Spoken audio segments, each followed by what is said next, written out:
Ton esprit ne s'arrête jamais. Il tourne en boucle. Il analyse, il anticipe, il ressasse. Tu repenses à cette conversation d'hier. Tu te rejoues ce moment où tu aurais dû dire autre chose. Tu imagines des scénarios qui n'arriveront jamais. Tu te prépares à des catastrophes qui n'existent que dans ta tête. Et pendant ce temps, ta vie passe. Ton présent s'évapore. Ta paix s'envole. Tu vis, mais tu n'es pas là. Tu respires, mais tu étouffes sous le poids de tes propres pensées. Cette prison mentale dans laquelle tu te trouves, Marc Aurèle la connaissait. Il y a près de 2000 ans, cet empereur du plus vaste empire du monde vivait le même tourment que toi. Sauf que lui avait le poids de Rome sur ses épaules. Les décisions de vie ou de mort. Les trahisons. Les guerres. Les responsabilités infinies. Et pourtant, chaque soir, il écrivait dans ses carnets. Non pas des ordres militaires, mais des méditations. Des pensées pour calmer son esprit. Des principes pour arrêter la spirale du mental. Ces écrits, nous les appelons aujourd'hui les pensées pour moi-même. Mais ils n'étaient pas destinés au monde. C'était sa thérapie intime. Son dialogue avec lui-même. Sa manière de survivre au chaos en construisant un sanctuaire intérieur. Et ce qu'il a découvert alors résonne encore aujourd'hui avec une puissance terrifiante. Parce que les mêmes pensées qui torturaient un empereur romain sont celles qui t'empêchent de dormir la nuit. Mon ami, bienvenue sur Esprit Stoïcien, la chaîne qui rend accessible la sagesse intemporelle des stoïciens. Je suis convaincu que Marc Aurèle n'a pas écrit pour son époque. Il a écrit pour toi. Pour ce moment précis où tu te sens submergé par tes pensées. Où tu cherches un moyen de retrouver le calme. Où tu comprends enfin que l'ennemi n'est pas dehors mais dedans. Cette vidéo va te révéler 11 façons d'arrêter de trop penser, directement inspirées des méditations de Marc Aurèle. 11 principes simples mais profonds. 11 clés pour libérer ton esprit de sa propre tyrannie. Reste jusqu'au bout. Tu découvriras pourquoi ton mental te ment. Pourquoi anticiper ne te protège pas.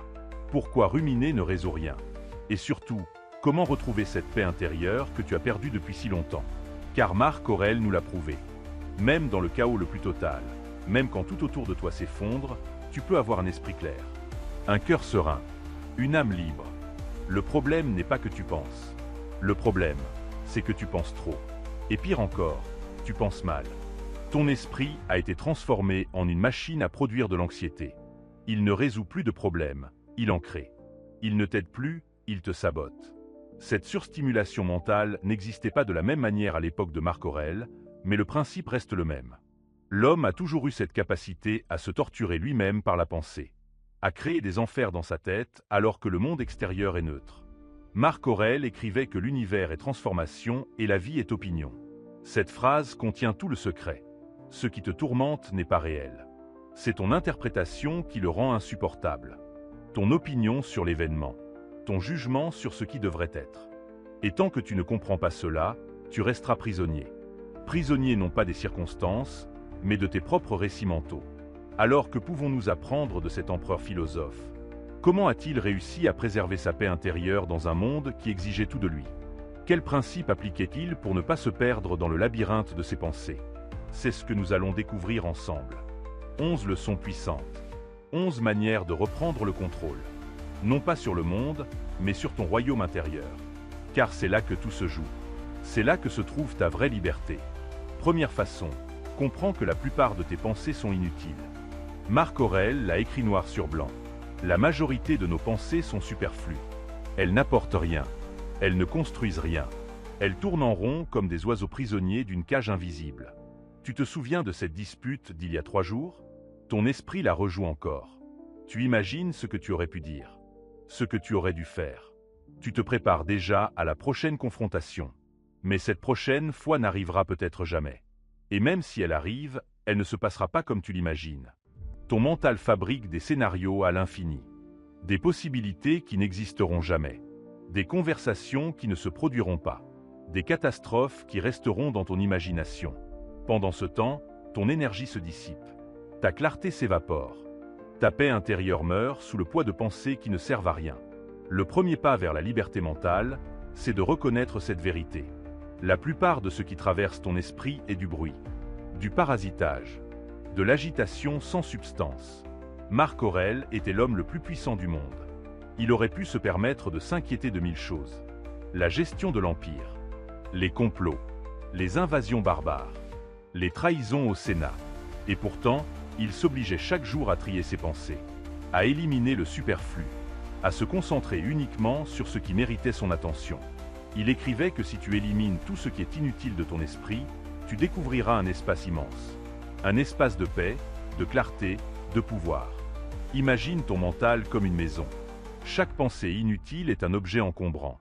Au début, tu ne remarques rien. Mais avec le temps, les objets s'accumulent. Ils remplissent chaque pièce. Ils bloquent les passages. Ils t'empêchent de bouger librement. Ta maison intérieure devient un dépotoir. Et toi, tu étouffes dedans sans comprendre pourquoi. Le stoïcien fait le ménage. Il ne garde que l'essentiel. Il jette ce qui n'a pas de valeur. Il crée de l'espace pour respirer. Comment faire concrètement? Commence par observer tes pensées sans les juger. Quand une pensée arrive, demande-toi ceci. Est-elle utile? M'aide-t-elle à mieux vivre? Résout-elle un problème réel? Si la réponse est non, alors laisse-la partir. Ne t'accroche pas.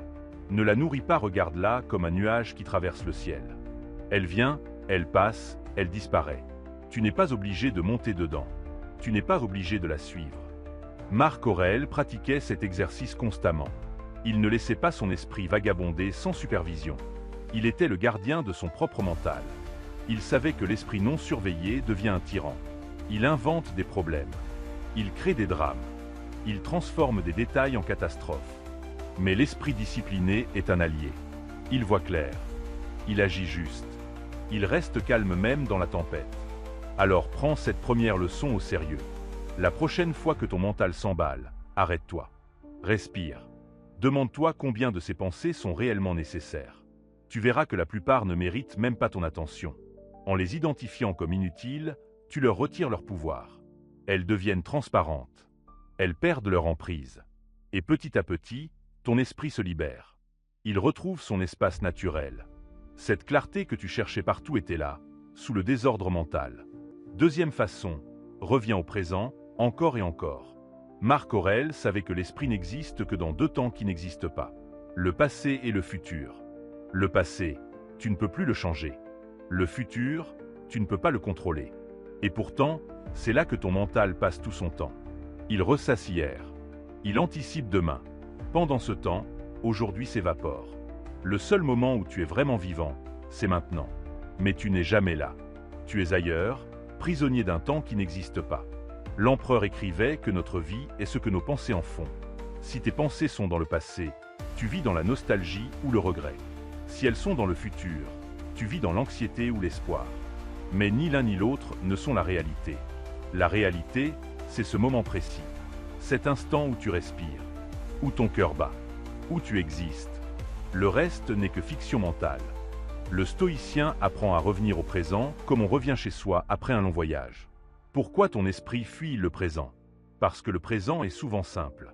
Trop simple. Il n'y a pas de drame dans l'instant présent. Il n'y a que ce qui est. Une respiration, un son, une sensation. Mais ton mental a besoin de complexité. Il s'ennuie de la simplicité. Alors il invente des histoires. Il crée des problèmes. Il se projette dans des futurs incertains ou replonge dans des passés révolus. Cette fuite permanente est la source de toute souffrance. Marc Aurèle pratiquait ce qu'on pourrait appeler la méditation stoïcienne. Il ramenait son attention au présent avec discipline. Quand son esprit dérivait vers les soucis de l'Empire, il se rappelait à l'ordre.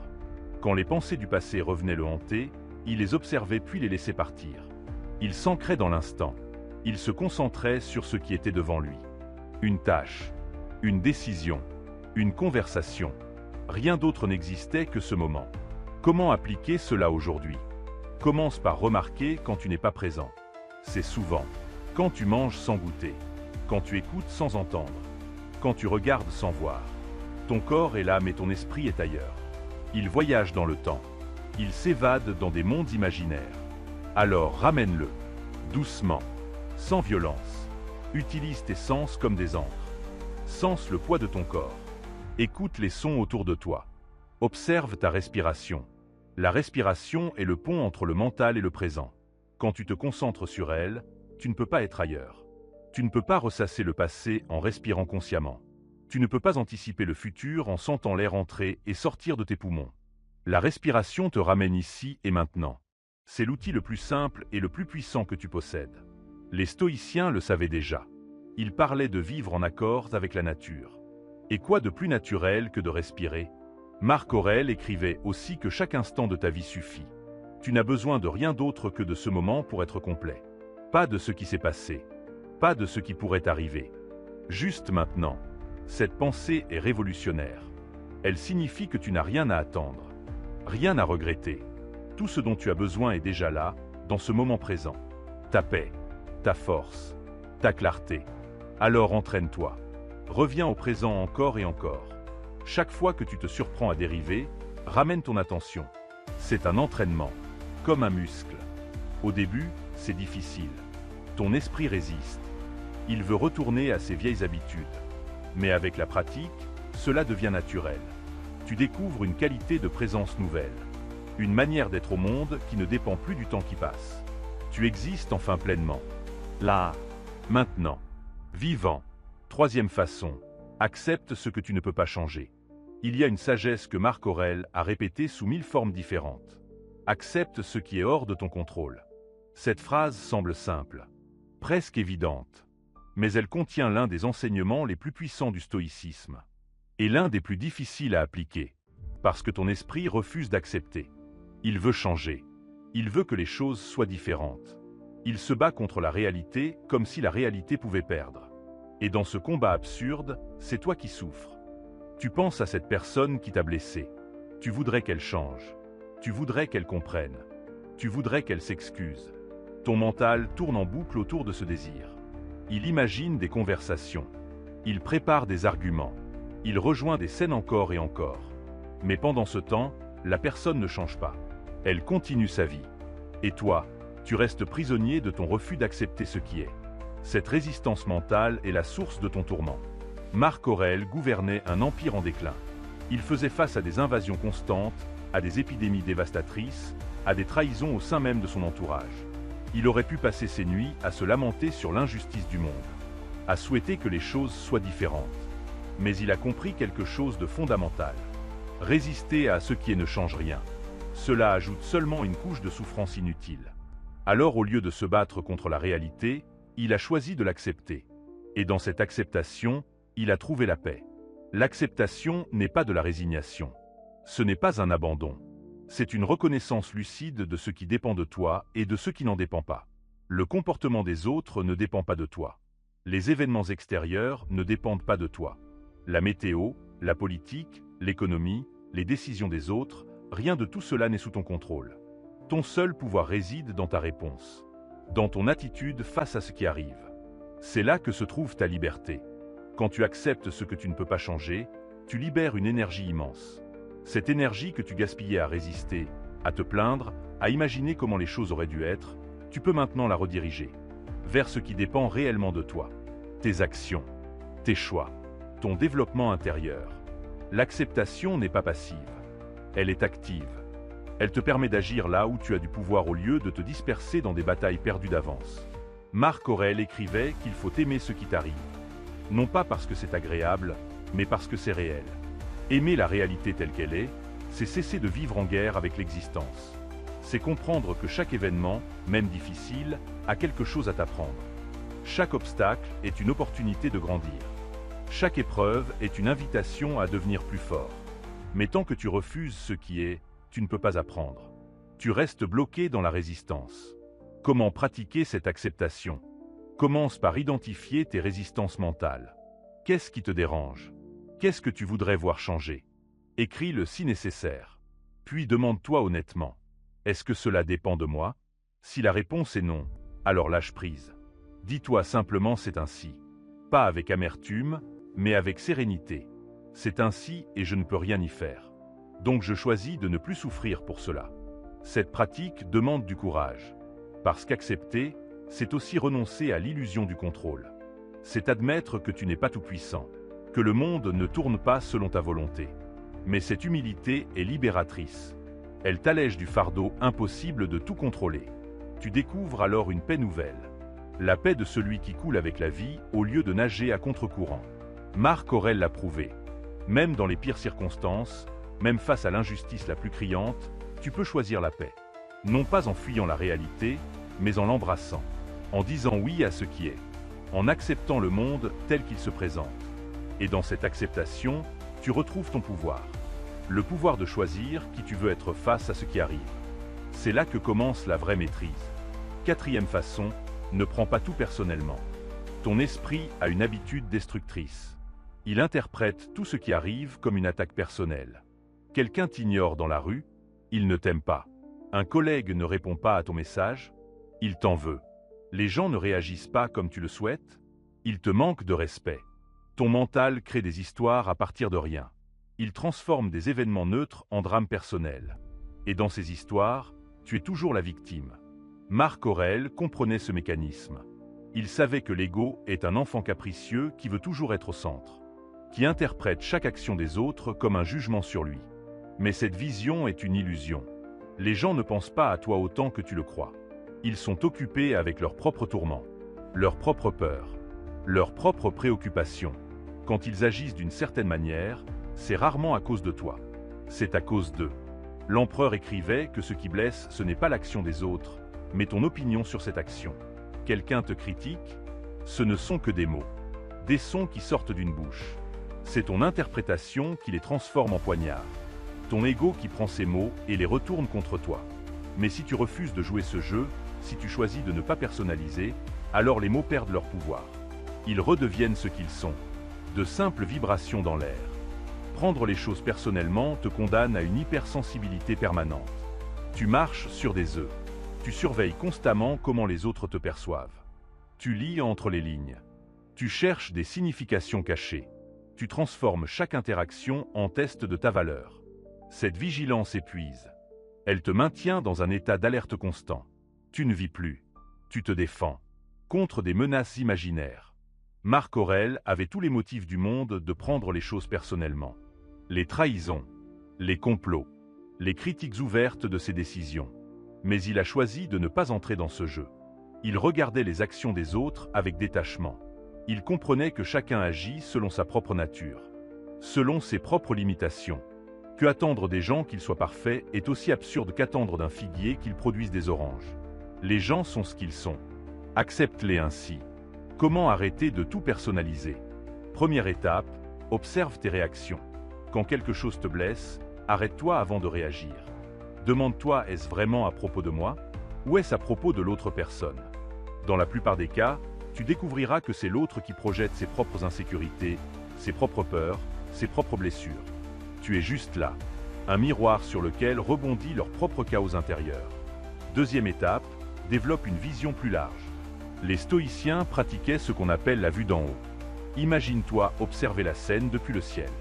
Toi, cette autre personne, cette interaction.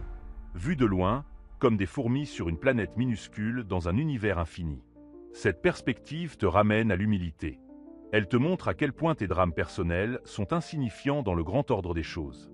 Et cette insignifiance est libératrice. Elle te permet de lâcher prise.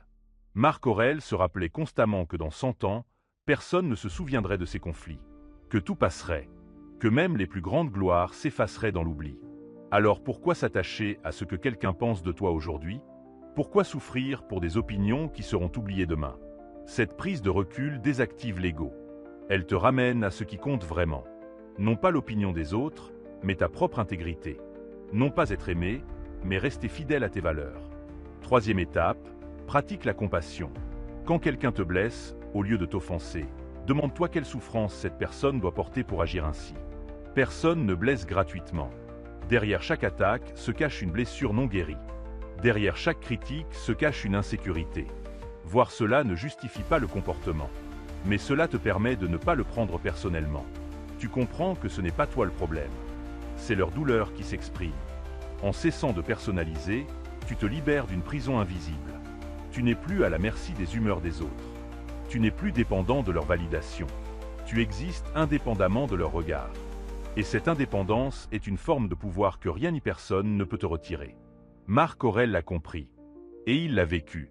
Même en étant l'homme le plus observé de son temps, il a choisi de ne pas vivre pour les autres. Il a choisi de vivre pour lui-même. Pour sa raison. Pour sa paix intérieure. Cinquième façon, distingue les faits de tes interprétations. Ton esprit confond constamment deux choses. Ce qui se passe et ce que tu penses de ce qui se passe. Un événement arrive. Neutre. Sans signification intrinsèque. Mais en une fraction de seconde, ton mental lui attribue un sens. Il le colore d'émotions. Il le charge d'interprétation. Et c'est cette interprétation, pas l'événement lui-même, qui te fait souffrir. Marc Aurèle avait compris ce mécanisme subtil mais fondamental. Il écrivait que rien n'est bon ou mauvais en soi. C'est ton jugement qui le rend tel. Imagine cette scène. Tu envoies un message à quelqu'un que tu apprécies. Pas de réponse. Immédiatement, ton esprit s'emballe. Il ne m'aime pas. Il m'évite. J'ai dit quelque chose de mal. Je ne compte pas pour lui. Toutes ces pensées se déclenchent automatiquement. Mais qu'est-ce qui s'est réellement passé? Un fait simple. Une personne n'a pas répondu à un message. C'est tout. Le reste, c'est ton histoire. Ton interprétation. Ton film mental. Et c'est ce film qui te torture, pas la réalité. Le stoïcisme t'apprend à séparer les deux. À voir l'événement nu, sans le costume de tes pensées. Cette pratique s'appelle la discipline du jugement. Quand quelque chose se produit, arrête-toi. Demande-toi quel est le fait pur. Dépouillé de toute interprétation, que s'est-il vraiment passé? Puis observe comment ton mental a habillé ce fait. Quelles histoires il a ajoutées? Quelle signification il a inventée? En faisant cette séparation, tu reprends du pouvoir sur ton expérience. Marc Aurèle pratiquait cet exercice constamment. Quand une mauvaise nouvelle arrivait, il la regardait d'abord objectivement, sans émotion, sans jugement. Il décrivait simplement les faits. Ensuite seulement, il considérait sa réponse appropriée. Pas une réaction émotionnelle, mais une réponse rationnelle. Cette discipline lui permettait de rester clair même dans le chaos, de prendre des décisions justes même sous pression, parce qu'il ne confondait pas la carte avec le territoire, l'interprétation avec la réalité. Prenons un exemple concret. Tu perds ton emploi. Le fait est neutre. Un contrat se termine. C'est tout.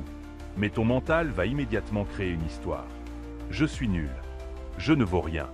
Ma vie est finie. Je ne retrouverai jamais de travail. Cette histoire devient ta réalité. Tu commences à la croire, à agir en fonction d'elle. Et ainsi, l'interprétation se réalise. Pas parce qu'elle était vraie, mais parce que tu l'as rendue vraie par tes actions. Le stoïcien observe autrement. Il voit le fait. Un emploi s'est terminé. Puis il se demande qu'est-ce que cela signifie réellement? Peut-être une opportunité. Peut-être une redirection. Peut-être une libération. Ou peut-être rien du tout. Juste un changement. Il refuse de sauter aux conclusions. Il refuse de dramatiser. Il reste avec ce qui est, sans ajouter de couches de souffrance inutiles. Et dans cette clarté, il peut agir avec sagesse. Comment appliquer cela dans ta vie? Commence par noter tes pensées automatiques. Quand tu te sens mal, écris exactement ce qui s'est passé. Puis écris ce que tu penses de ce qui s'est passé. Tu verras la différence. Le fait, il a annulé notre rendez-vous. L'interprétation, il ne veut plus me voir. Je ne suis pas important pour lui, je suis rejeté. Vois-tu l'écart? L'un est vrai, l'autre est une hypothèse. Et pourtant, c'est l'hypothèse qui te fait souffrir. Une fois que tu vois cette distinction, tu peux choisir. Tu peux choisir de ne pas croire ton interprétation. Tu peux choisir de rester avec le fait nu. Ou tu peux choisir une interprétation différente, plus constructive. Il a annulé notre rendez-vous parce qu'il a un imprévu. Cela n'a rien à voir avec moi. Cette nouvelle interprétation change tout. Pas parce qu'elle est nécessairement plus vraie, mais parce qu'elle est plus utile. Elle ne te fait pas souffrir inutilement. Marc Aurèle enseignait que la plupart de nos souffrances viennent de nos opinions sur les choses, pas des choses elles-mêmes. Change tes opinions et tu changes ta vie. Arrête de donner du pouvoir à tes interprétations. Elles ne sont pas la vérité. Elles sont juste des pensées. Des histoires que tu te racontes. Et comme toute histoire, tu peux choisir de la croire ou non. Tu peux choisir d'en écrire une nouvelle. Une qui te libère au lieu de t'emprisonner. Cette pratique demande de la vigilance. Ton mental est rapide. Il interprète avant même que tu t'en rendes compte. Mais avec le temps, tu peux ralentir ce processus. Tu peux créer un espace entre l'événement et ta réponse. Dans cet espace se trouve ta liberté. La liberté de choisir comment tu vas vivre ce qui t'arrive. Et cette liberté-là, personne ne peut te la retirer. C'est ton pouvoir souverain. Celui que Marc Aurèle a cultivé toute sa vie. Celui qui lui a permis de rester serein même quand tout s'effondrait autour de lui. 6e façon, pratique la visualisation négative. Marc Aurèle commençait chaque journée par un exercice étrange. Il imaginait tout ce qui pouvait mal tourner. Il visualisait les pires scénarios. La mort de ses proches, la perte de son pouvoir, la maladie, la trahison. Cette pratique pourrait sembler morbide, pessimiste même. Mais c'était tout le contraire. C'était l'un des outils les plus puissants du stoïcisme pour arrêter de trop penser. Car paradoxalement, en imaginant le pire, tu cesses d'en avoir peur. Ton esprit passe son temps à fuir la douleur. Il évite les pensées dérangeantes. Il repousse les visions négatives. Il se dit que tout ira bien, que rien de mal n'arrivera. Cette stratégie d'évitement semble protectrice, mais elle te rend vulnérable. Parce que quand quelque chose de difficile arrive finalement, tu n'es pas préparé. Tu t'effondres. Tu paniques. Ton mental n'a jamais envisagé cette possibilité. Il se trouve démuni face à la réalité. La visualisation négative est l'antidote. Elle consiste à regarder en face ce que tu redoutes, à l'imaginer en détail. Non pas pour t'y complaire, mais pour t'y préparer mentalement. Marc Aurèle écrivait chaque matin « Je vais rencontrer des gens ingrats, arrogants, trompeurs, envieux. Ils sont ainsi parce qu'ils ne connaissent pas le bien du mal. » Il se préparait mentalement aux difficultés de la journée. Pas pour les attirer, mais pour ne pas en être surpris. Cette pratique a plusieurs effets puissants. Premièrement, elle réduit l'anxiété anticipatoire. Ton esprit ne peut pas ruminer indéfiniment sur quelque chose que tu as déjà affronté mentalement. Quand tu as visualisé la perte, la peur de perdre diminue. Tu as déjà vécu le pire dans ton imagination. La réalité ne peut pas être pire que ce que tu as envisagé. Cette anticipation consciente calme le mental. Elle lui retire son besoin obsessionnel de prévoir et contrôler. Deuxièmement, elle développe la gratitude. Quand tu imagines perdre ce que tu as, tu réalises à quel point c'est précieux. Les stoïciens pratiquaient cet exercice régulièrement. Imagine que tu perdes ta maison, ta santé, tes proches. Puis reviens à la réalité. Tout est encore là. Cette prise de conscience transforme l'ordinaire en extraordinaire. Tu cesses de tenir pour acquis. Tu apprécies chaque instant, chaque respiration, chaque présence, parce que tu sais que tout peut disparaître. Marc Aurèle méditait sur sa propre mort. Il se rappelait qu'il était mortel, que son temps était compté, que chaque jour pourrait être le dernier. Cette méditation ne le rendait pas triste. Au contraire, elle le rendait vivant. Elle lui donnait de l'urgence. Elle l'empêchait de perdre du temps sur des futilités. Il n'avait pas de temps à gaspiller en inquiétudes inutiles. Chaque moment comptait. Cette conscience aiguë de la finitude est paradoxalement ce qui donne sa valeur à la vie. Comment pratiquer la visualisation négative sans tomber dans le pessimisme? La clé est l'intention. Tu n'imagines pas le pire pour te faire souffrir. Tu l'imagines pour te préparer, pour développer ta résilience, pour apprécier ce que tu as. Commence doucement. Chaque matin, prends 5 minutes. Imagine une difficulté que tu pourrais rencontrer aujourd'hui. Un conflit, une déception, un imprévu. Visualise comment tu y ferais face avec calme. Comment tu appliquerais les principes stoïciens. Puis élargis. Une fois par semaine, imagine une perte plus significative. La perte d'un travail, d'une relation, d'un bien matériel. Ne t'attarde pas sur la douleur. Concentre-toi sur ta résilience, sur ta capacité à survivre, à continuer, à reconstruire. Les stoïciens croyaient que l'homme a en lui une force indestructible, que peu importe ce qui arrive, tu peux t'adapter. Cette confiance ne vient pas de l'évitement, mais de la confrontation mentale. La visualisation négative t'apprend aussi le détachement. Quand tu as imaginé perdre quelque chose 100 fois, ton attachement à cette chose diminue naturellement. Tu continues de l'apprécier, mais tu ne dépends plus d'elle pour ta paix. Tu réalises que ta stabilité intérieure ne repose pas sur des circonstances externes. Elle repose sur ta force intérieure, sur ta capacité à faire face. Cette indépendance émotionnelle est la clé de la liberté stoïcienne. Marc Aurèle a vécu des pertes terribles. Ses enfants sont morts les uns après les autres. Son empire était constamment menacé. Il a vu des trahisons, des guerres, des épidémies. Pourtant, il est resté debout. Parce qu'il s'était préparé mentalement. Parce qu'il avait déjà envisagé ses possibilités. Parce qu'il savait que la vie ne garantit rien. Et dans cette acceptation de la précarité, il a trouvé une force que rien ne pouvait briser. Alors ose regarder tes peurs en face. Ne les fuis plus. Apprivoise-les par la visualisation. Tu découvriras qu'elles perdent leur pouvoir. que ton mental s'apaise, qu'il cesse de tourner en boucle sur des hypothèses angoissantes. Parce que tu as déjà fait le travail. Tu as déjà exploré le pire. Et maintenant, libre de cette peur, tu peux vivre pleinement, sans l'ombre constante de l'anxiété anticipatoire.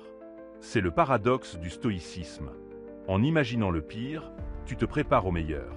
7e façon, concentre-toi sur ce qui dépend de toi. Il existe une ligne invisible qui traverse ta vie. D'un côté, ce qui dépend de toi. De l'autre, ce qui ne dépend pas de toi. Cette distinction est au cœur du stoïcisme. C'est la clé de la paix mentale. Et pourtant, ton esprit passe son temps à franchir cette ligne. Il s'inquiète de ce qu'il ne peut pas contrôler. Il essaie de changer ce qui ne dépend pas de lui. Il souffre pour des choses qui sont hors de sa portée. Cette confusion est la source de presque toute ton anxiété. Marc Aurèle l'a écrit simplement. Tu as du pouvoir sur ton esprit, pas sur les événements extérieurs. Réalise cela et tu trouveras la force. Cette phrase résume tout. Ton seul domaine de contrôle réel est ton monde intérieur. Tes pensées, tes réactions, tes choix, tes efforts. Le reste, absolument tout le reste, échappe à ton contrôle. Le temps qu'il fait, ce que les gens pensent de toi, les décisions des autres, le passé, le futur, les résultats de tes actions. Rien de tout cela ne t'appartient. Mais ton mental refuse d'accepter cette vérité. Il veut tout contrôler. Il croit qu'en s'inquiétant suffisamment, il pourra influencer l'issue. Il pense qu'en ruminant, il trouvera des solutions.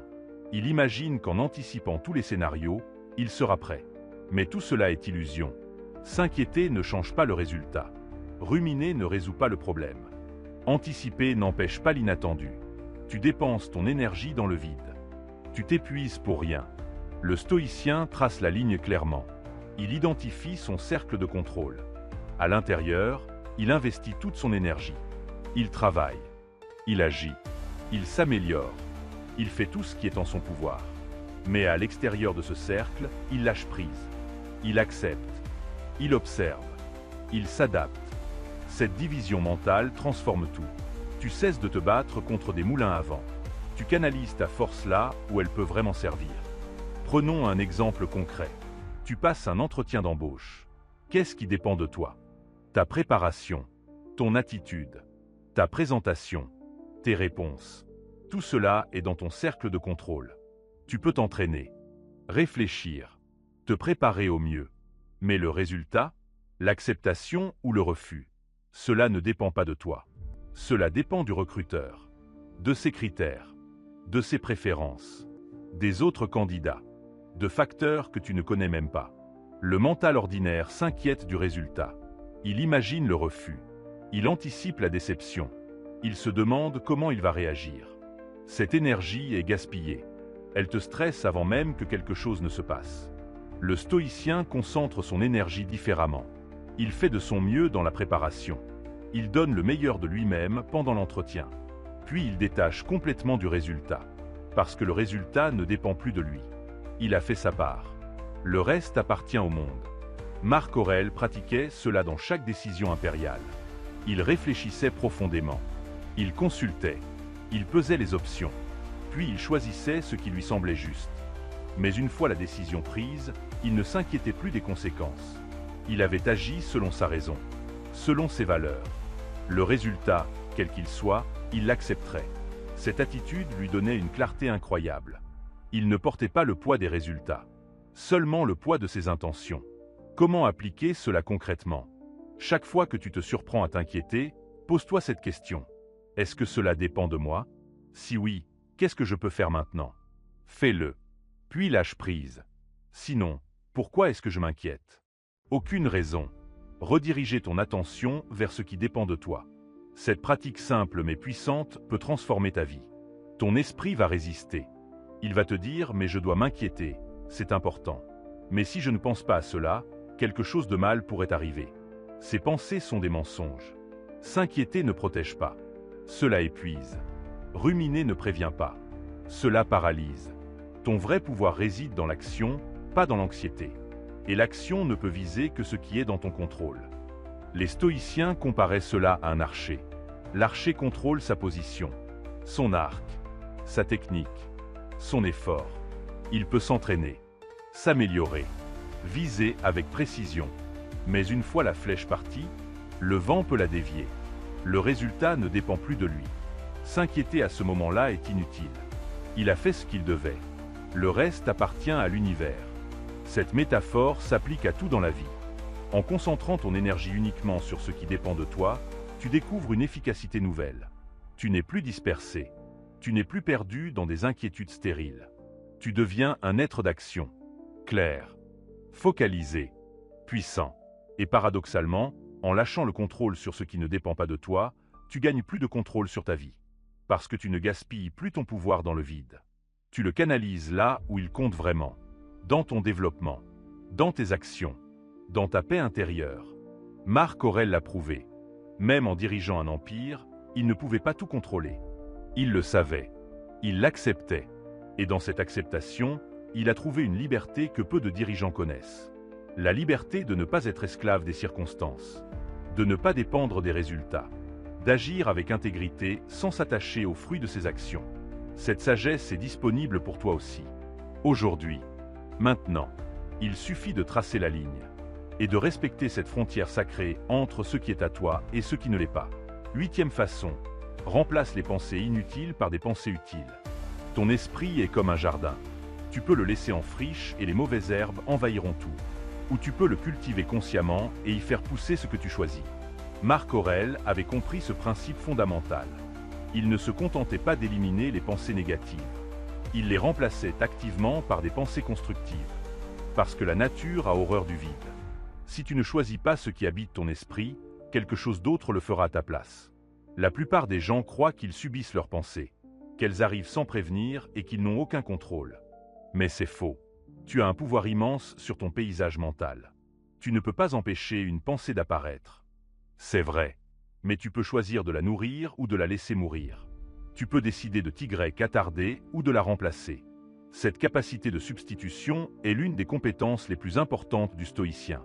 Quand une pensée inutile apparaît, tu as le choix. Tu peux la suivre dans son labyrinthe, la laisser t'entraîner dans ses méandres sans fin, ou tu peux la reconnaître pour ce qu'elle est. Une pensée. Pas la vérité, pas la réalité, juste une construction mentale. Et une fois identifiée comme telle, tu peux consciemment choisir une autre pensée. Une meilleure, une qui te sert, une qui te construit au lieu de te détruire. Marc Aurèle pratiquait cela avec discipline.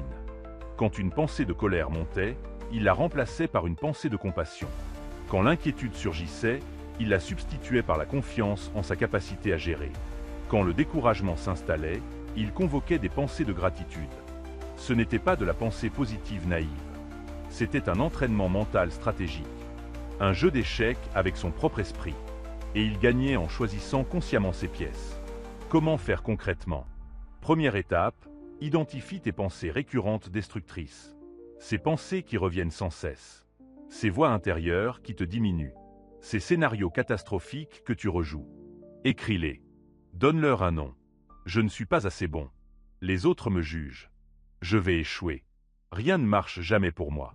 Ces phrases toxiques ont un pouvoir tant qu'elles restent invisibles. En les nommant, tu les désarmes.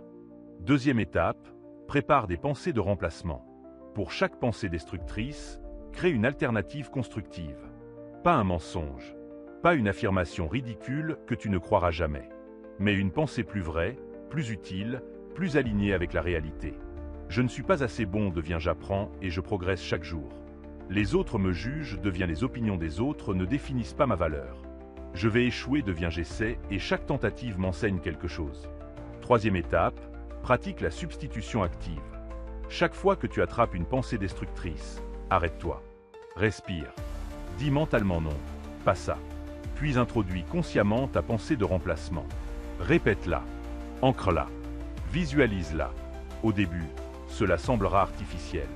Ton esprit résistera. Il préférera retourner à ses vieilles habitudes. Mais avec la répétition, les nouvelles pensées s'installent. Elles deviennent tes nouveaux schémas par défaut. Marc Aurèle écrivait que l'âme prend la couleur de tes pensées. Cette métaphore est puissante. Tes pensées ne sont pas neutres. Elles te façonnent. Elles déterminent qui tu deviens. Un esprit nourri de pensées de peur devient craintif.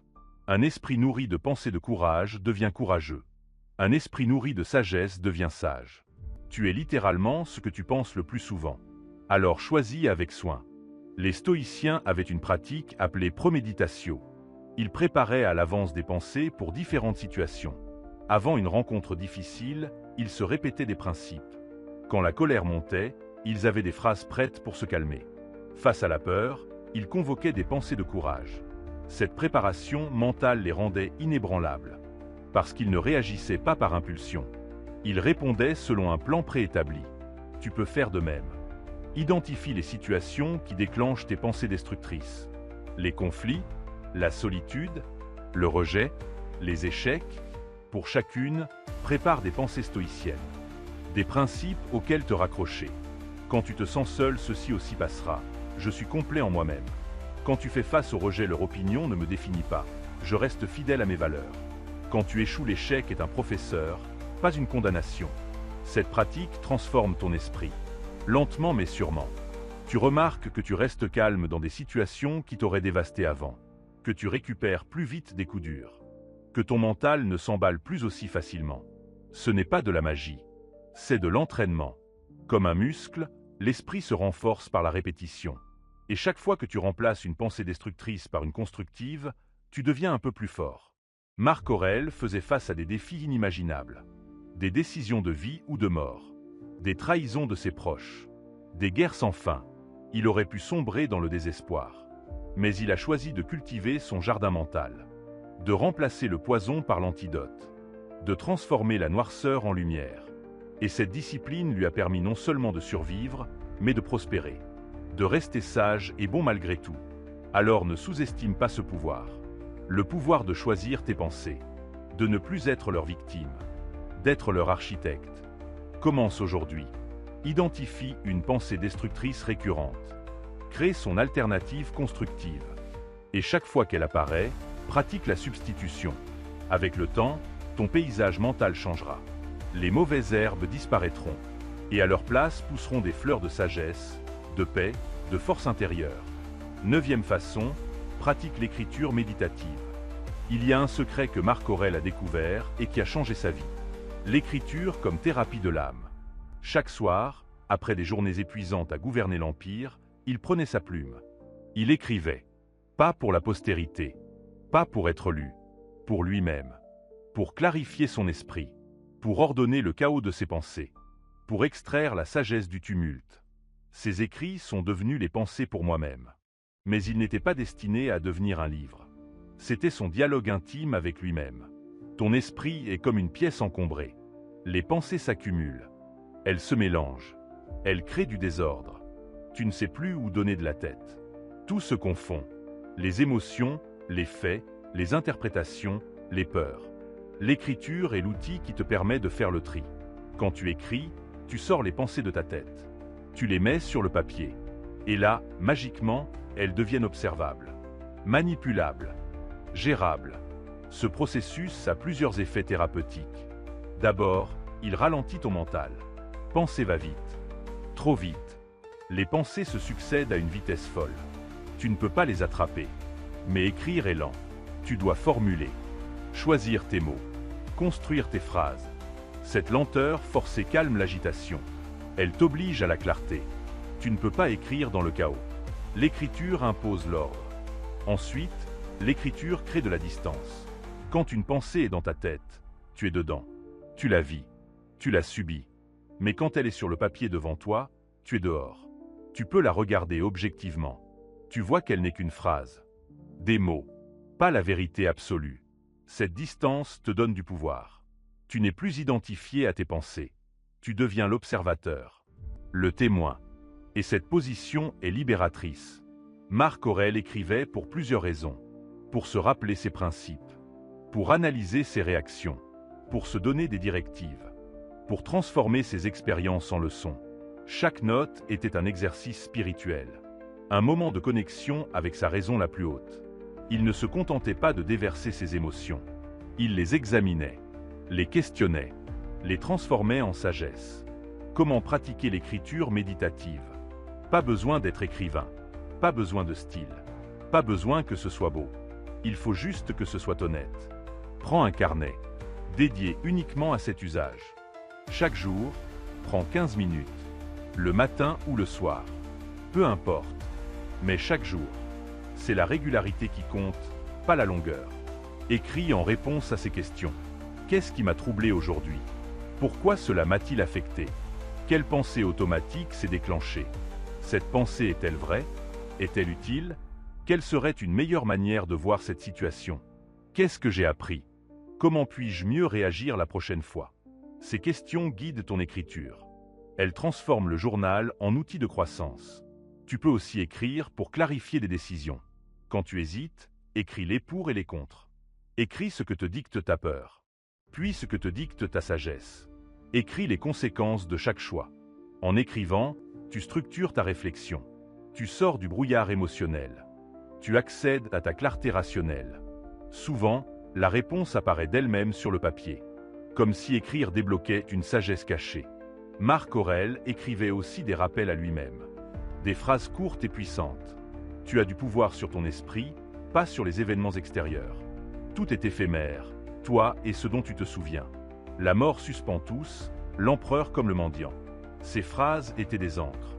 Dans les moments difficiles, il se les remémorait. Elles le ramenaient à l'essentiel. Tu peux faire de même. Écris tes propres mantras stoïciens, tes principes de vie. Relis-les régulièrement. L'écriture méditative a un autre avantage. Elle crée une archive de ton évolution. Dans 6 mois, tu pourras relire ce que tu as écrit aujourd'hui. Tu verras combien tu as changé, combien tu as grandi. Les problèmes qui semblaient insurmontables te paraîtront minuscules. Les peurs qui te paralysaient te feront sourire. Cette perspective est précieuse. Elle te montre que tout passe, que tu survis, que tu évolues. Cette conscience renforce ta confiance en toi. Il y a aussi quelque chose de sacré dans l'acte d'écrire à la main. Le stylo sur le papier. Le geste lent et délicat. C'est différent de taper sur un clavier. Plus intime, plus contemplatif, plus ancré.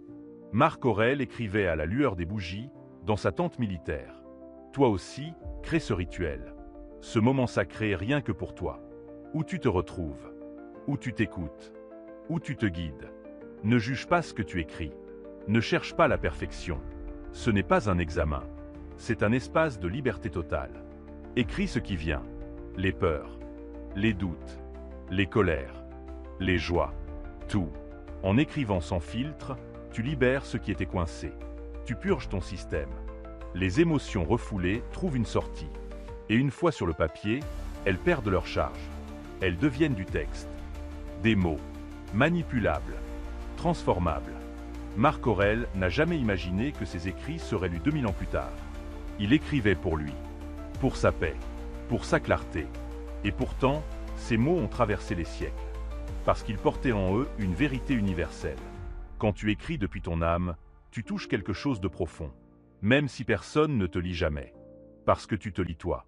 Et cela suffit. Tu deviens ton propre professeur. Ton propre thérapeute. Ton propre sage. Alors prends ce stylo. Ouvre ce carnet. Commence aujourd'hui. Écris une page.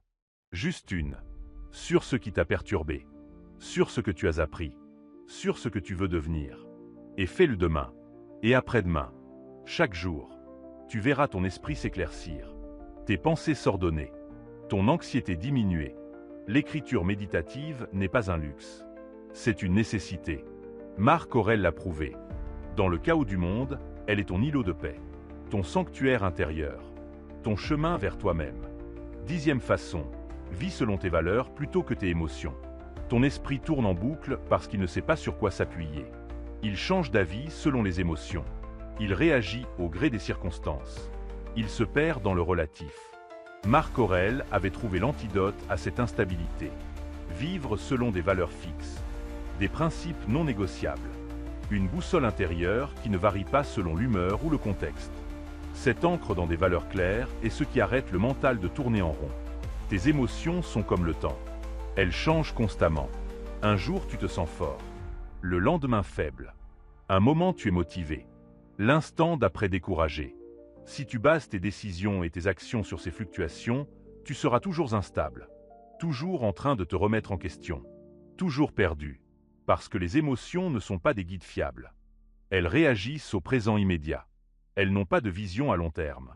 Les valeurs, elles, sont stables. Elles transcendent les circonstances. Elles restent vraies que tu sois heureux ou triste, fort ou faible, applaudi ou critiqué. Marc Aurèle avait 4 valeurs cardinales héritées du stoïcisme. La sagesse, le courage, la justice, la tempérance. Ces 4 piliers guidaient chaque décision. Quand il hésitait, il se demandait quelle est l'action sage, quelle est l'action courageuse, quelle est l'action juste, quelle est l'action tempérée. Et la réponse se révélait. Le problème avec la vie moderne, c'est que la plupart des gens n'ont jamais défini leurs valeurs. Ils fonctionnent sur pilote automatique. Ils réagissent. Ils suivent ce que les autres font. Ils se conforment. Ils cherchent le plaisir et fuient la douleur. Mais sans valeur claire, ils dérivent. Ils ne savent pas qu'ils sont ni ce qui compte vraiment pour eux. Et cette absence de clarté crée de l'anxiété existentielle. Marc Aurèle écrivait que l'homme sans but ne peut pas vivre droit. Sans direction claire, tu zigzagues, tu te disperses, tu doutes. Chaque décision devient un drame parce que tu n'as pas de critères pour choisir. Mais quand tu as défini tes valeurs, les décisions deviennent simples. Pas faciles, mais simples. Tu te demandes, est-ce aligné avec mes valeurs? Si oui, tu fais. Sinon, tu ne fais pas. Point final. Comment définir tes valeurs? Commence par te poser ces questions. À la fin de ma vie, qu'est-ce que je veux avoir incarné? Quelle qualité je veux que les gens voient en moi? Pourquoi je veux être connu? Qu'est-ce qui me révolte le plus dans le monde? Les réponses à ces questions révèlent tes valeurs profondes. Pas ce que la société te dit de valoriser. Pas ce qui est à la mode. Mais ce qui résonne dans ton âme. Écris 3 à 5 valeurs fondamentales. Pas 10. Pas 20. Quelques-unes. Essentielles. Celles qui définissent vraiment qui tu veux être. Pour certains, ce sera l'honnêteté, la liberté, la compassion. Pour d'autres, ce sera l'excellence, l'authenticité, la contribution. Il n'y a pas de bonnes ou de mauvaises valeurs. Il y a les tiennes. Celles qui te font te sentir vivant quand tu les honores et mort quand tu les trahis. Une fois définies, tes valeurs deviennent ton filtre décisionnel. Quelqu'un te propose une opportunité? Demande-toi, est-ce aligné avec mes valeurs? Si ça demande de mentir et que l'honnêteté est ta valeur, la réponse est non. Peu importe combien d'argent c'est. Peu importe combien c'est tentant. Ton intégrité vaut plus. Cette clarté stoppe la rumination. Tu ne passes pas des heures à peser le pour et le contre. Tu as ta réponse. Rapidement, clairement. Marc Aurèle avait des tentations constantes de dévier de ses valeurs. Il aurait pu abuser de son pouvoir. Prendre des raccourcis. Sacrifier la justice pour la facilité. Mais il ne le faisait pas. Parce que ses valeurs étaient son identité. Les trahir aurait été se trahir lui-même. Et cette fidélité à ses principes lui donnait une paix que le pouvoir seul ne pouvait offrir. Il dormait tranquille parce qu'il savait qu'il avait agi selon sa conscience. Vivre selon tes valeurs demande du courage. Parce que parfois, tes valeurs te demanderont de faire ce qui est difficile. De dire non quand tout le monde dit oui. De rester honnête quand mentir serait plus facile. De choisir l'intégrité plutôt que la popularité. Mais c'est précisément dans ces moments que tu te construis. Que tu deviens qui tu veux vraiment être. Que tu respectes la personne dans le miroir. Tes émotions vont te tirer dans tous les sens. C'est leur nature. Elles veulent le plaisir immédiat, l'évitement de la douleur, la reconnaissance sociale. Mais tes valeurs pointent vers quelque chose de plus grand, vers la personne que tu veux devenir, vers l'héritage que tu veux laisser. Quand il y a conflit entre émotion et valeur, choisis toujours la valeur. L'émotion passera, la valeur restera. Marc Aurèle pratiquait un examen nocturne. Chaque soir, il revisitait sa journée. Il se demandait, ai-je vécu selon mes valeurs? Ou ai-je failli? Pourquoi? Comment faire mieux demain? Cette pratique n'était pas pour se flageller. C'était pour apprendre, pour s'ajuster, pour rester aligné. Tu peux faire de même. Chaque soir, prends 5 minutes. Passe ta journée en revue. Célèbre les moments où tu as honoré tes valeurs. Note les moments où tu as dévié. Sans jugement, juste en conscience. Cette pratique transforme ta vie progressivement. Tu deviens de plus en plus congruent. Tes actions reflètent tes valeurs. Tes paroles correspondent à tes actes. Tu n'es plus fragmenté. Tu es unifié, intègre, entier. Et cette intégrité crée une force intérieure indestructible. Parce que tu sais qui tu es. Tu n'as plus à te chercher. Tu t'es trouvé dans tes valeurs. Alors définis tes valeurs aujourd'hui. Écris-les. Affiche-les où tu les verras chaque jour. Laisse-les guider tes choix. Laisse-les calmer ton mental. Parce qu'un esprit qui vit selon des valeurs claires n'a pas besoin de trop penser. Il sait, il a sa boussole. Et même dans la tempête, même dans le doute, il peut regarder sa boussole et retrouver son or. C'est le cadeau que Marc Aurèle t'offre. La paix qui vient de l'intégrité. La clarté qui vient de l'alignement. La force qui vient de la cohérence entre qui tu es et ce que tu fais. 11e façon, rappelle-toi que tout est impermanent. Il y a une vérité que ton esprit refuse d'accepter. Une vérité qui, une fois embrassée, libère de presque toute souffrance. Tout passe. Absolument tout. Les joies comme les peines. Les succès comme les échecs. Less relations. Les possessions. La vie elle-même. Rien n'est permanent. Tout est en mouvement constant. Marc Aurèle méditait sur cette impermanence quotidiennement. Il regardait autour de lui et voyait le flux incessant de l'existence. Cette méditation sur l'impermanence était l'une de ses pratiques les plus puissantes pour arrêter de trop penser. Ton mental souffre parce qu'il s'accroche. Il veut que les choses restent. Il veut figer les moments heureux. Il veut préserver ce qu'il a. Il résiste au changement. Il lutte contre l'inévitable. Et cette résistance crée toute ta douleur. Parce que la réalité, elle, ne s'arrête pas. Elle coule. Elle se transforme. Elle évolue. Vouloir que tout reste identique, c'est comme essayer d'arrêter une rivière avec tes mains. Impossible. Et épuisant. Marc Aurèle écrivait que le temps est une rivière d'événements qui passent. À peine quelque chose apparaît-il qu'il est déjà emporté et quelque chose d'autre le remplace, qui sera à son tour emporté. Cette image est puissante. Rien ne reste. Tout est transitoire. Les empereurs tombent. Les empires s'effondrent. Les civilisations disparaissent. Et nous, simples mortels, nous croyons que nos problèmes sont éternels, que nos souffrances ne finiront jamais. C'est l'illusion qui nous torture. Quand tu te rappelles que tout est impermanent, plusieurs choses se produisent. D'abord, tes problèmes perdent de leur intensité. Cette dispute qui te ronge, elle passera. Dans une semaine, tu l'auras oubliée. Cette douleur qui semble insurmontable, le temps la guérira. Dans un mois, elle sera moins vive. Ce rejet qui te déchire, un jour, il ne sera qu'un lointain souvenir. Tout passe. Absolument tout. Cette conscience allège le poids de tes souffrances présentes. Ensuite, tu apprends à savourer. Quand tu sais que tout est éphémère, tu prêtes attention différemment. Ce moment avec un être cher devient précieux.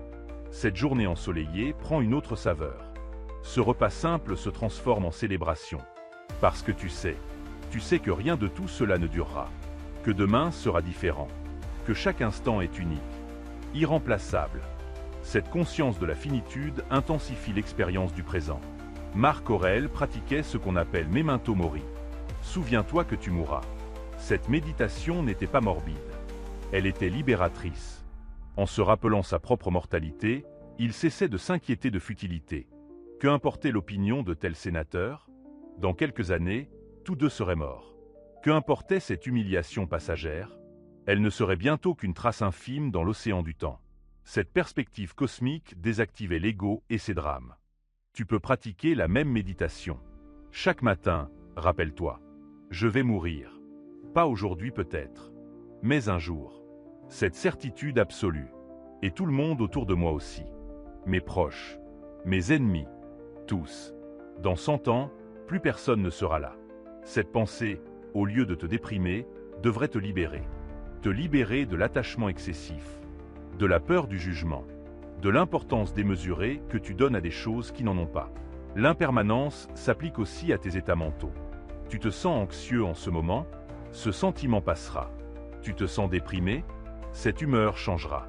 Tu te sens perdu, cette confusion se dissipera. Les émotions sont comme les nuages. Elles traversent le ciel de ta conscience. Certaines sont sombres, d'autres lumineuses, mais aucune ne reste. Si tu comprends cela, tu cesses de t'identifier à tes états temporaires.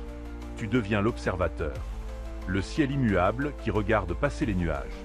Marc Aurèle utilisait cette méditation face à ses angoisses. Quand l'anxiété montait, il se disait ceci aussi passera. Il ne luttait pas contre le sentiment. Il le laissait être, tout en sachant qu'il était temporaire. Cette attitude désarmait l'anxiété. Parce que l'anxiété se nourrit de résistance.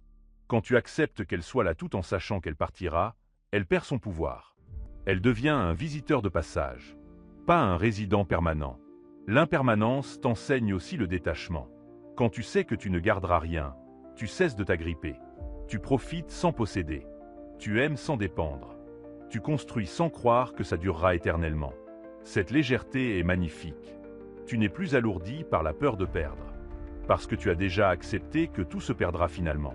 Les stoïciens disaient que nous sommes juste des gardiens temporaires de ce que nous avons. Rien ne nous appartient vraiment. Applique cette sagesse à tes relations.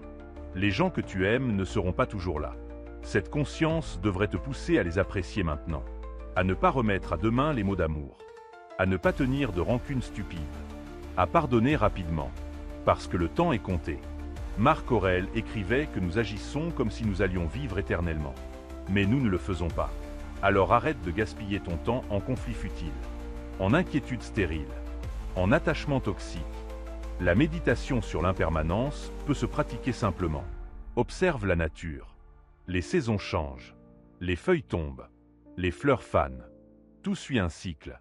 Naissance, croissance, déclin, mort. Et renaissance. C'est l'ordre naturel. Ta vie suit ce même cycle. Tes expériences aussi. Accepte ce rythme. Ne résiste pas cool avec lui. Les stoïciens appelaient cela vivre en accord avec la nature. Reconnaître que tu fais partie de ce flux, que tu n'es pas séparé de lui. Quand quelque chose de difficile t'arrive, rappelle-toi. Ceci aussi passera. Quand quelque chose de merveilleux arrive, rappelle-toi également. Ceci aussi passera.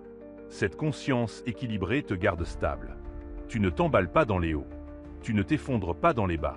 Tu restes centré, observant le spectacle de la vie avec sérénité, participant pleinement tout en restant détaché. Marc Aurèle affrontait des pertes terribles. La mort de ses enfants, la trahison d'amis proches, la décomposition progressive de son empire. Il aurait pu être brisé par ses expériences. Mais il tenait fermement à cette vérité. Tout passe.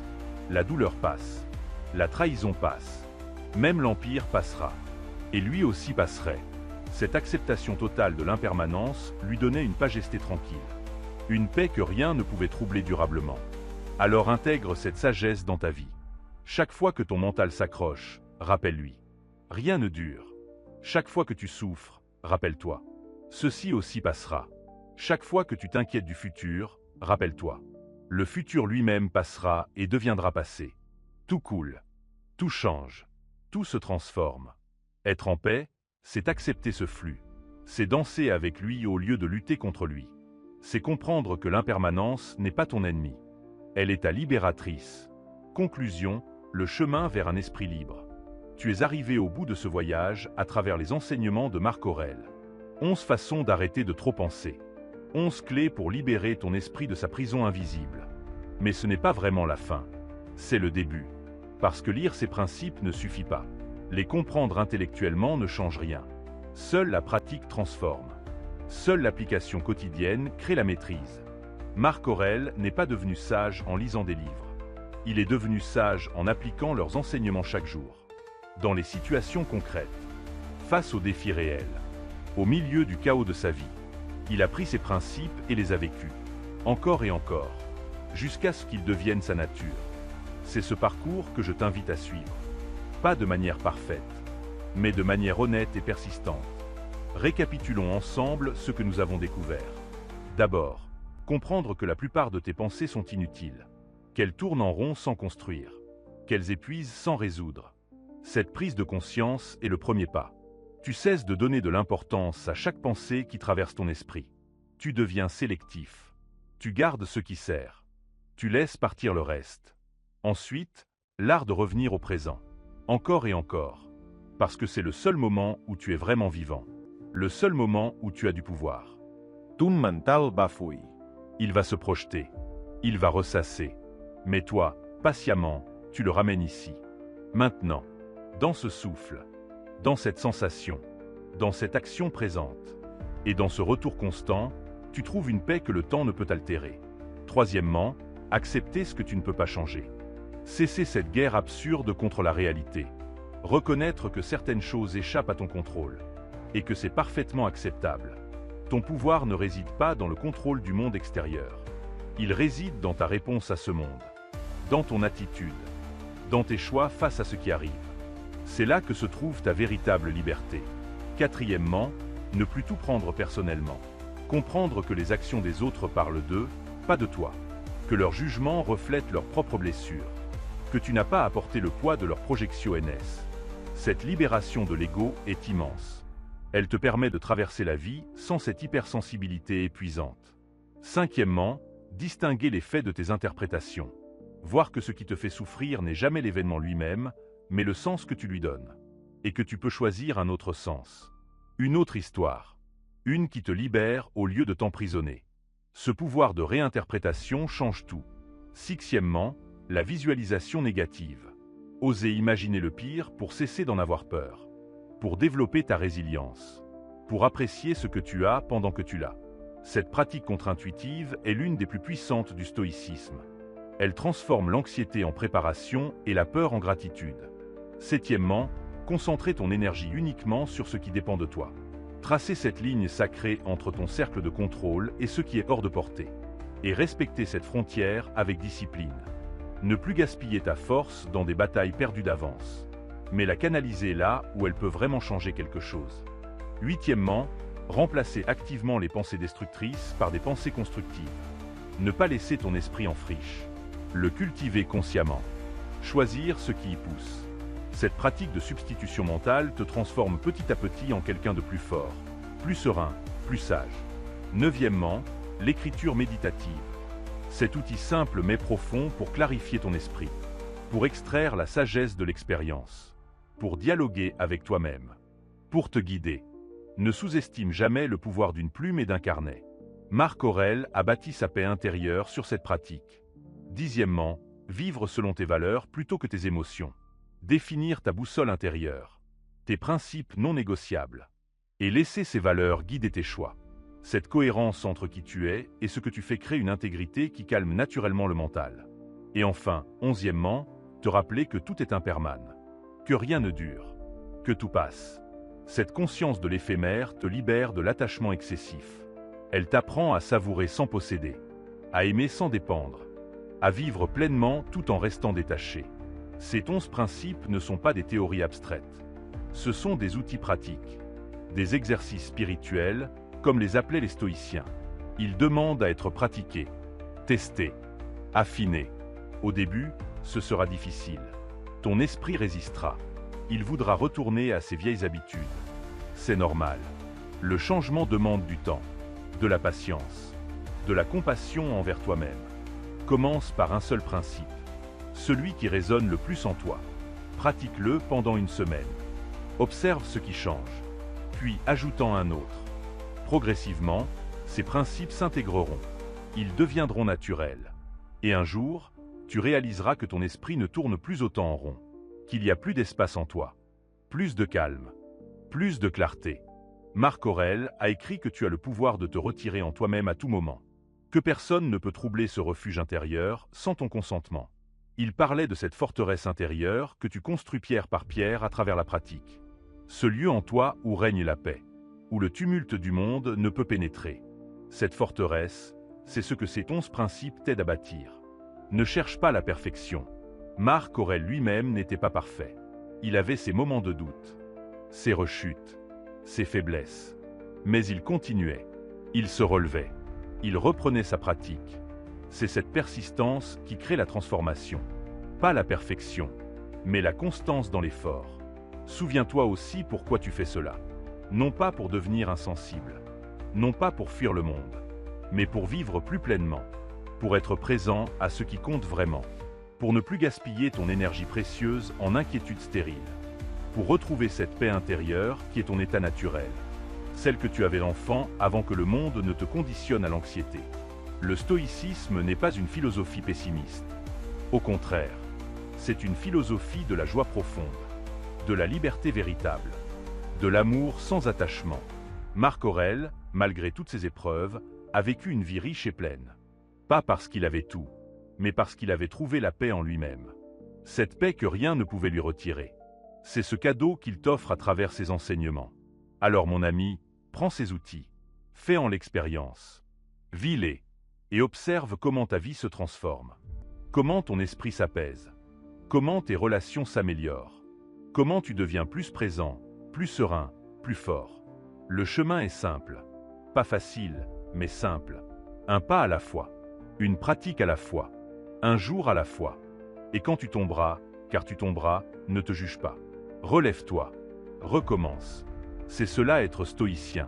Non pas ne jamais échouer, mais se relever à chaque fois avec dignité. Apprendre de chaque chute. Grandir de chaque épreuve. Devenir un peu plus sage à chaque défi. Marc Aurèle a été appelé le dernier des bons empereurs. Mais plus que cela, il a été un homme qui a cherché toute sa vie à être meilleur, à comprendre, à s'élever, à se maîtriser. Et ses écrits sont son héritage à toi. Des mots écrits il y a près de 2000 ans qui parlent encore aujourd'hui à ton cœur. Parce que la nature humaine n'a pas changé. Les défis sont les mêmes. L'esprit qui s'agite, les peurs qui paralysent, l'attachement qui fait souffrir. Mais la solution aussi est la même. La maîtrise de soi, l'acceptation de ce qui est, le retour au présent, le détachement sage, la vie selon des valeurs. C'est le chemin stoïcien. C'est le chemin vers un esprit libre, vers une vie qui vaut la peine d'être vécue, non pas parce qu'elle est facile, mais parce qu'elle est authentique, alignée, consciente. Alors merci d'avoir fait ce voyage avec moi. Merci d'avoir ouvert ton cœur à cette sagesse ancienne. J'espère que ces mots ont résonné en toi, qu'ils ont allumé quelque chose, une étincelle, un désir de changement, une volonté de devenir maître de ton esprit plutôt que son esclave. Et souviens-toi, tu n'es pas seul sur ce chemin. Des millions de personnes avant toi ont marché sur cette voie. Marc Aurèle, Épictète, Sénèque, et des anonymes par milliers qui ont trouvé la paix dans ces enseignements. Toi aussi, tu peux la trouver. Elle est là, en toi. Elle attend juste que tu arrêtes de chercher partout ailleurs. Commence aujourd'hui. Maintenant. Choisis un principe. Applique-le. Observe. Ajuste. Continue. Et jour après jour, tu verras ton esprit se libérer. Tes pensées s'apaiser. Ta vie s'éclaircir. C'est ma promesse basée sur l'expérience de 2000 ans de pratiquants stoïciens. Cela fonctionne. Si tu le pratiques vraiment, alors va. Vis. Pratique. Deviens la meilleure version de toi-même. Celle que Marc Aurèle verrait et reconnaîtrait comme un compagnon de route. Un autre chercheur de sagesse. Un autre constructeur de paix intérieure. Le monde a besoin de personnes comme toi. Des personnes qui ont arrêté de trop penser pour commencer à vivre vraiment. À être vraiment. À exister pleinement. Et si jamais tu te sens perdu en chemin, reviens à cette vidéo. Relis ces principes. Ils seront toujours là. Comme un phare dans la tempête. Comme Marc Aurèle est toujours là, à travers ses mots, guidant ceux qui cherchent la voie de la sagesse. Que ton esprit trouve la paix. Que ton cœur trouve la force. Que ta vie trouve le sens. À bientôt sur Esprit Stoïcien.